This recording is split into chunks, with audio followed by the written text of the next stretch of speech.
दोस्तों, एक शहर में एक अमीर इंसान रहता था। वो बहुत ही पढ़ा लिखा था और एक प्राइवेट कंपनी में जॉब करता था। पर वो अपनी ज़िंदगी से बिल्कुल भी खुश नहीं था। हर समय वो किसी न किसी समस्या से परेशान रहता था और उसी के बारे में सोचता रहता था। एक बार वो इंसान के शहर से कुछ दूरी पर एक फ़कीर बाबा का काफ़िला रुका हुआ था। शहर में चारों ओर उन्हीं की चर्चा थी। बहुत से लोग अपनी समस्या लेकर उनके पास पहुंचने लगे। उस अमीर इंसान को भी इसके बारे में पता चला और उसने भी उस बाबा के दर्शन करने का निश्चय किया। छुट्टी के दिन सुबह सुबह ही वो इंसान उनके काफिले तक पहुंचा। वहां बहुत सारे लोग पहले से ही नंबर पर लगे हुए थे। बहुत इंतजार के बाद उस अमीर इंसान का भी नंबर आया। वह बाबा से बोला, मैं अपने जीवन से बहुत दुखी हूँ। हर वक्त समस्याएं मुझे घेरी रहती है।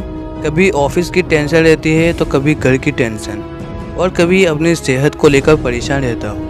अब मैं करूँ तो करूँ क्या? बाबा, कोई ऐसा उपाय बताइए कि मेरे जीवन से सभी समस्याएं खत्म हो जाए और मैं चैन से जी सकूं। बाबा मुस्कुराए और बोले, पुत्र, आज बहुत देर हो गई है। मैं तुम्हारे प्रश्न का उत्तर कल सुबह दूंगा, लेकिन क्या तुम मेरा एक छोटा सा काम करोगे?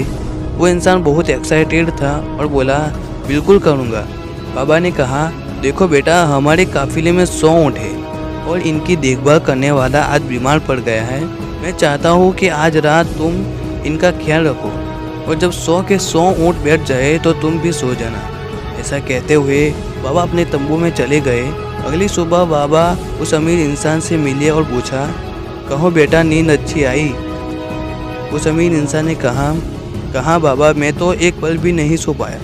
मैंने बहुत कोशिश की पर मैं सभी ऊँटों को नहीं बैठा पाया। कोई ना कोई ऊँट खड़ा हो ही जाता। अब बाबा ने मुस्कुराते हुए कहा, मैं जानता था यही होगा। आज तक कभी ऐसा नहीं हुआ कि सारे ऊँट एक साथ बैठ जाएं। उस इंसान ने दुखी से कहा, तो फिर आपने मुझे ऐसा करने को क्यों कहा? बाबा बोले, बेटा, कल रात तुमने क्या अनुभव किया? यही ना कि चाहे कितने भी कोशिश कर लो, सारे ऊँट एक साथ नहीं बैठ सकते।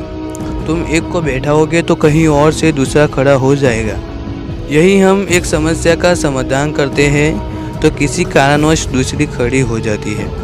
ये समस्याएं तो बनी ही रहती है, कभी कम तो कभी ज़्यादा। इन समस्याओं के बावजूद जीवन का आनंद लेना सीखो। इस कहानी में कई ऊँट रात होते होते खुद ही बैठ गए। कई ऊँटों को प्रयास करने के बाद बिठाया गया और कई ऊँटों को प्रयास करने के बाद भी नहीं बैठे। और जब बाद में हमने देखा तो पाया कि कई ऊँट उस इंसान के जाने के बाद भी बैठ गए। कुछ समझिए आप, हमारी ज़िंदगी की प्रॉब्लम्स भी कुछ ऐसी ही होती है। कुछ तो अपने आप ही ख़त्म हो जाती है, कुछ प्रॉब्लम्स को हम अपने प्रयास से हल करते हैं और कुछ प्रॉब्लम्स तो ऐसी होती हैं जो हमारे बहुत प्रयास करने के बाद भी हल नहीं होती। जीवन है तो कुछ समस्याएं तो रहेंगी ही रहेंगी, पर इसका ये मतलब नहीं कि हम दिन रात उसी के बारे में सोचते रहें। ऐसा होता तो ऊँटों की देखभाल करने वाला भला कभी सो ही नहीं पाता। समस्याओं को एक तरफ रखो और जीवन का आनंद लो, चैन की नींद सो, और जब भी उनका समय आएगा वो अपने आप ही हल हो जाएगी। दोस्तों, आप इस कहानी से जरा भी इंस्पायर होते हो तो इस वीडियो को लाइक ज़रूर कर देना और एक सब्सक्राइब भी कर देना। मिलते हैं अगले वीडियो में। Till then, good bye.